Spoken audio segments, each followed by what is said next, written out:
روزہ توڑنے والی چیزوں کا بیان۔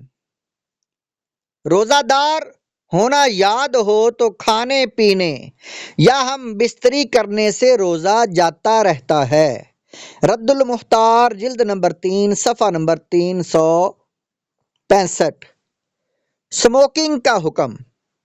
حقہ، سگار یا سگریٹ کی سموکنگ وغیرہ سے بھی روزہ جاتا رہتا ہے، اگرچہ اپنے خیال میں حلق تک دھواں نہ پہنچتا ہو۔ پان یا صرف تمباکو کھانے سے بھی روزہ جاتا رہے گا، اگرچہ آپ بار بار اس کی پیک تھوکتے رہیں، کیونکہ حلق میں اس کے باریک اجزاء ضرور پہنچتے ہیں۔ کما فی بہار شریعت صفحہ نمبر حصہ نمبر 5 صفحہ نمبر 117۔ شکر وغیرہ ایسی چیز جو منہ میں رکھنے سے گل جاتی ہے، منہ میں رکھی اور تھوک نگل گئے، روزہ جاتا رہا یعنی ٹوٹ گیا۔ منہ کے اندر سے یا باہر سے کوئی چیز نگلنے کی مقدار، دانتوں کے درمیان کوئی چیز چنے کے برابر یا زیادہ تھی، اسے کھا گئے، یا چنے سے کم ہی تھی مگر منہ سے نکال کر پھر کھا لی تو روزہ ٹوٹ گیا۔ در مختار جلد نمبر 3 صفحہ نمبر 394۔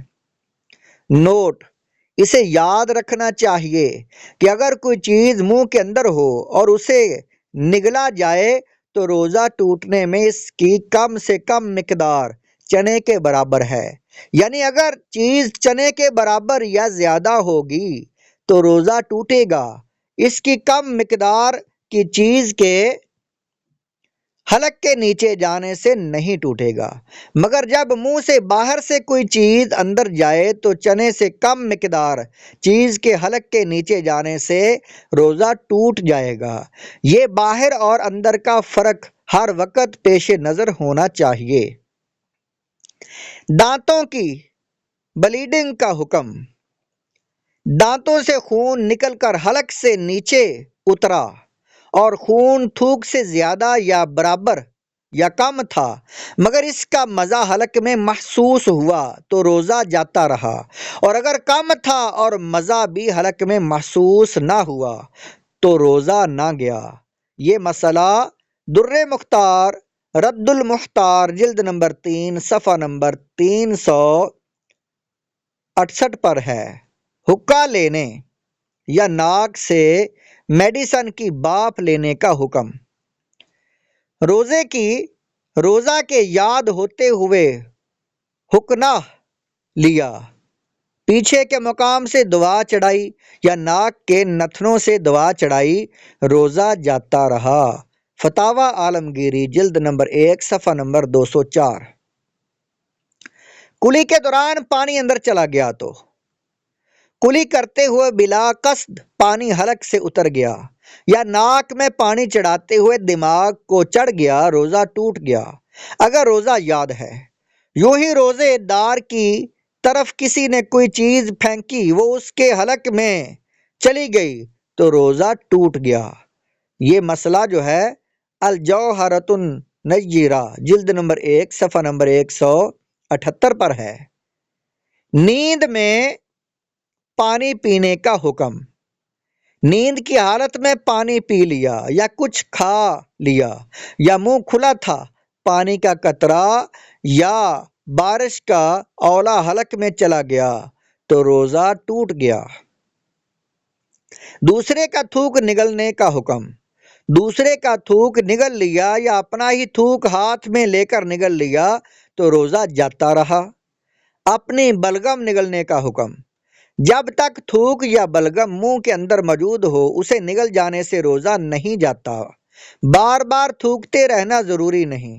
منہ میں رنگین ڈورا وغیرہ رکھا جس سے تھوک رنگین ہو گیا، پھر وہی رنگین تھوک نگل گئے تو روزہ ٹوٹ گیا۔ آنسو منہ میں گئے۔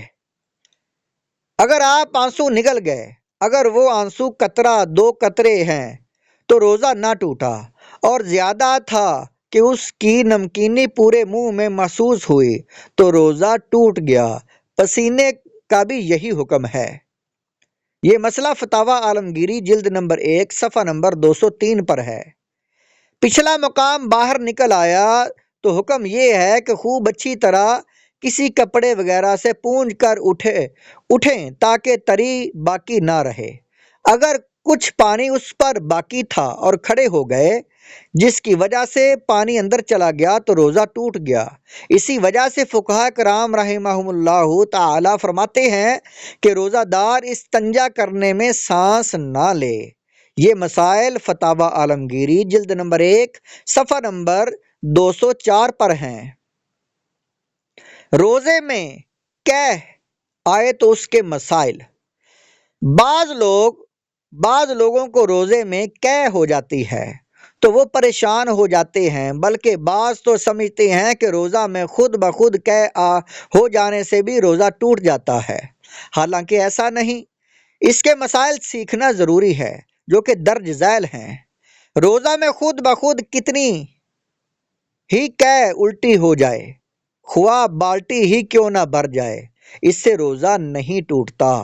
در مختار جلد نمبر 3 صفحہ نمبر 392۔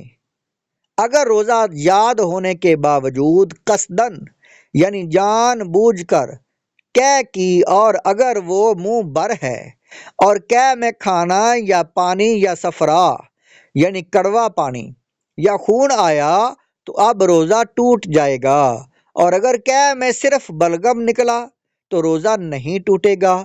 منہ بر قے کا مطلب یہ ہے کہ اسے بلا تکلف نہ روکا جا سکے۔ یہ فتویٰ در مختار جلد نمبر 3 صفحہ نمبر 392 پر ہے۔ قصدن قے کی مگر تھوڑی سی آئی، منہ بر نہ آئی تو پھر بھی روزہ نہ ٹوٹا۔ منہ بر قے بلا اختیار ہو گئی تو روزہ تو نہ ٹوٹا، البتہ اگر اس میں سے ایک چنے کے برابر بھی واپس لوٹا دی تو روزہ ٹوٹ جائے گا، اور ایک چنے سے کم ہو تو روزہ نہ ٹوٹا۔ منہ بر سے کم قے ہوئی اور منہ ہی سے دوبارہ لوٹ گئی یا خود ہی لٹا دی، ان دونوں صورتوں میں روزہ نہیں ٹوٹے گا۔